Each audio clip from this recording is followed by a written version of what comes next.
Stop apologizing for wanting more in life. I'm sure many of us want to make changes in our lives with the new year coming up. And first, I feel like it starts with the belief that you deserve what you want. You deserve more. So let's dive in to why you should stop apologizing for wanting more in life.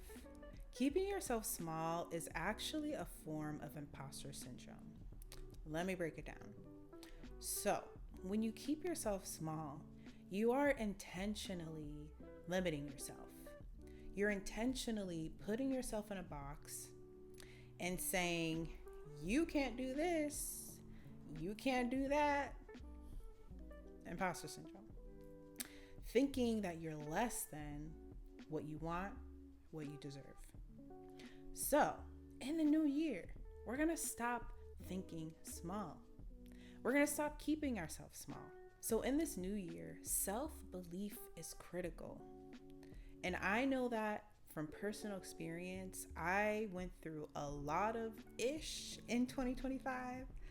I want to say just like challenges in a lot of different areas of my life. And it was the belief in myself to get through those things why I'm here today. Okay. And so I know for myself, hey, we got to stop thinking small.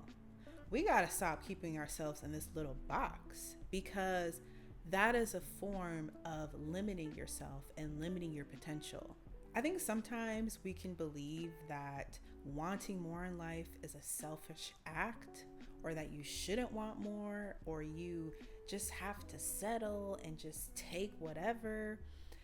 And that form of thinking actually can be detrimental, because in a way, you're keeping other opportunities away from you, because you're like, nope, I'm fine with this little crumb. I'm fine with this piece of the pie. You can have the whole pie. Okay. So that's what I feel is like, when I started to understand that I can have the whole pie, not just this little piece, things clicked for me. And I'll tell you why I developed this mentality. So we are in a patriarchal society, and something that I realized, especially being a Black woman, is that we're not really taught that we deserve more. You know, look at the media, like look at what the history of what Black women had to go through in this country, still have to go through in this country. We're not taught that we're beautiful, that we're, smart, intelligent. We had to believe that for ourselves. We had to flip the script. And that's what I think is something that is so important, especially when it comes to not settling, because you have to flip the script on your own life. Like if your parents told you something different, like, oh, you can't,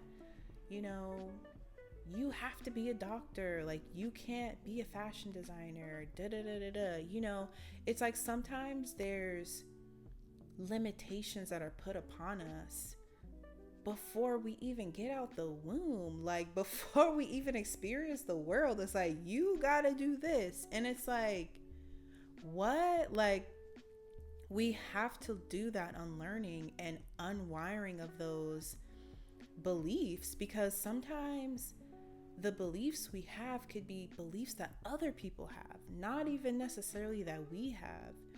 And that's what I think is so important to think about.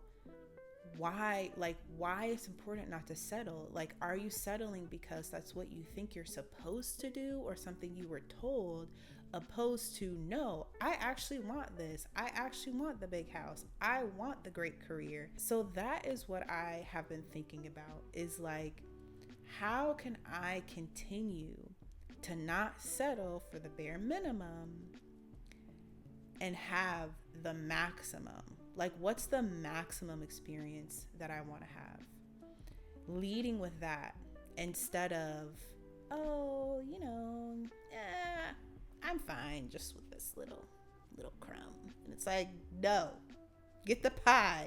You deserve the whole pie. Something that I personally believe is that we are here to experience abundance.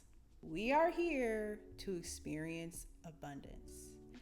And contrary to popular belief, you do not just have to work, retire, and then whatever else is after this life.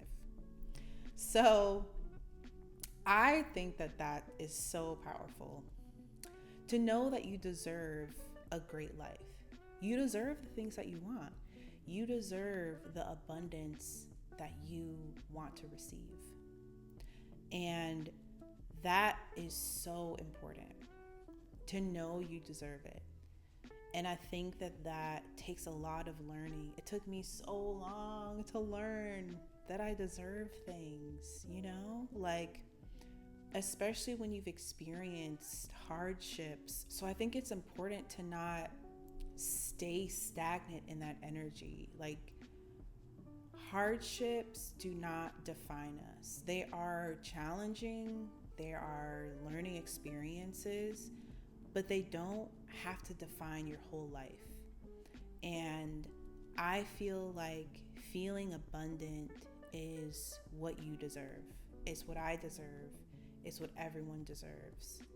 And when you think about what you want, visualize it. Visualize what you want without doubting yourself, without contradicting yourself. Think about what you want before anyone else's opinions can contradict it.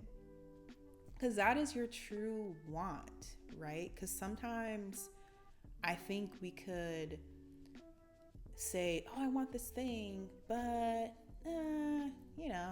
I probably won't get it, or I'm not going to apply to that job. Like, they're not going to hire me. Like, I don't have the experience, A lot of those things, right? Negative thoughts, negative thinking can keep you from an abundant mindset. So instead of thinking, I can't do this, think, I'm going to try.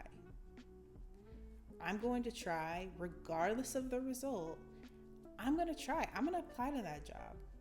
I'm going to move to that new city. I'm going to go on dates. Like, whatever it is that can get you out of this lack mindset. One of the first steps to feeling more abundant is to do things that make you feel abundant, make you feel joy, make you feel love. That is literally how you change your vibration, okay? From lack mentality to abundance. So think about those things that you want without judgment. Without judgment. Write it down, journal it, whatever you got to do. And then you have a super clear idea about what you want without all the negative thinking beforehand. It is very true that an attitude of gratitude brings abundance. Because here's something that I want you to think about, and I have to remind myself about this as well. There are things that you have right now that you didn't have a couple years ago. You have things right now that you manifested. Don't forget about that. Don't forget about the things that you have now that you wanted, wrote down, journaled about, whatever, right? Don't forget about those things and be grateful for where you're at. Now, I feel like that is an important step because wanting more is great. We should want more, right? But we also have to be mindful that gratitude for what we have now is going to bring more of that abundance. So when you're grateful for what you have, you are in energetic alignment with abundance. You can bring things in more abundantly. Because here's an example, right? Let's say you want a new car. You have a car right now. Yeah, maybe it's not in the best shape, but it gets you to work. It gets you to where you need to go. That is a perfect example, right? You want a new car. You have one now, not in the best shape. Totally get it. But the flip side and the positive aspect of that is it gets me to work. It gets me to where I need to go. And that's something that you can be grateful for and literally speak it out. I'm grateful that I get to work on time every day. I'm grateful that I have a car. And those little things, those little mindset shifts can take you out of this. Well, I don't have this. I don't have the new Tesla. I don't have that. And it's like, well, you do have a car. It's not a Tesla, but you do have a car to get you to where you need to go. That doesn't mean that you can't still want the Tesla. You can still want the Tesla, okay? But it's also important to be grateful for the things you do have, right?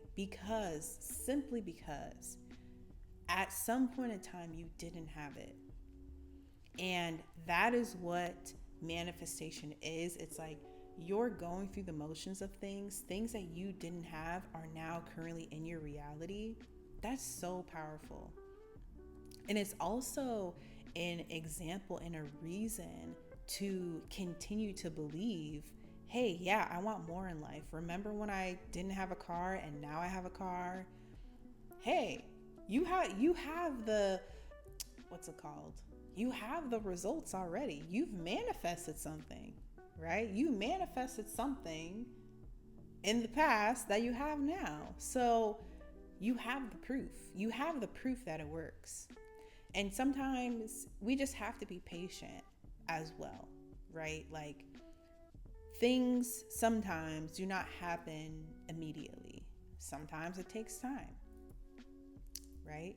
And when you're grateful and patient, I think that's a lot better than sitting on the bus, biting your nails, wondering when you're going to get to the next stop.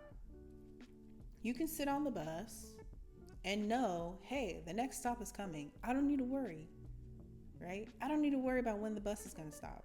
The bus is going to stop because it has to stop, right?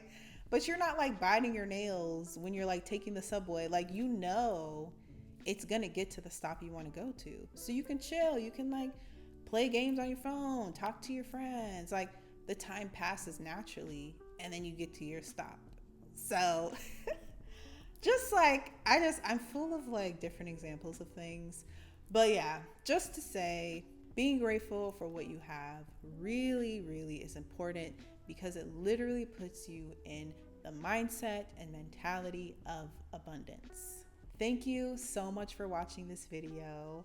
I really hope that this helped shed some light on why you should stop apologizing for wanting more in life. It is a gift. It is a right. Do it. Have the whole pie, okay? Know that you deserve the whole pie. I deserve the whole pie, okay? So know that you deserve it. And I think if you can take anything into this new year, is to know that you deserve to want more. It is not selfish. It is an act of self-love. Please comment down below on what you want in this new year. What are you manifesting? What are you working towards? I would love to know. And I'll see you in my next video. Bye.